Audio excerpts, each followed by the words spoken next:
So bottom line is, ma'am, if you use your birthday as your PIN and you get robbed, we can't do anything about it. Or if you use your SIN number or any other number that we deem is too easy and you get robbed, you're on your own. Times are good for Scotiabank. It made a $2 billion quarterly profit last fall. Then there's customer Rose Altomare. I noticed my wallet gone and my heart just sunk. Out for lunch with a friend at this restaurant, Rose's credit cards were stolen. She called the card companies within an hour. I didn't want anyone to be using my cards. But in no time, the robbers rang up $3,000 in charges. Many of us have had a similar experience. They were like, don't worry about it. So I called my credit card company and they reversed the charges right away. But while 3 of Rose's American credit card issuers took the loss, Scotiabank was adamant Rose would have to pay $1,600 taken from her Visa. All because her 4-digit secret PIN was also her birthday. So it's possible to build a simple bit of electronics. This is something that we built to prove the concept, but it's possible for criminals to make much smaller ones, and in fact criminals have been making much smaller versions of this.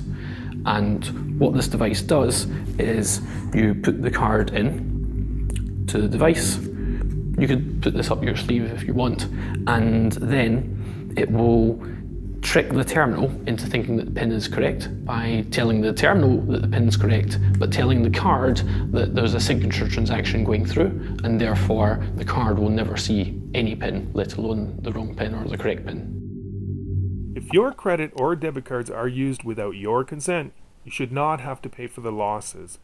Your card provider cannot refuse to reimburse you unless they have evidence that you have acted fraudulently or with gross negligence. So what we found is it's possible to trick a chip and PIN terminal into accepting a transaction even when the wrong PIN has been entered. You could type in any PIN you want, 0000, but the terminal will say that the PIN has been verified correctly, and that's the receipt that the bank will use to try to pin the blame on the customer. There's a number of variants of it, and now we're starting to see it in China, because in China you can buy tiny little two-sided SIM cards that will go between your phone and your SIM card to enable you to do roaming more cheaply, right? So that you can roam among China's different provinces. And the problem with these slim shims is that they're just what you need to replace all this electronics. Bless you and all those your heart touches.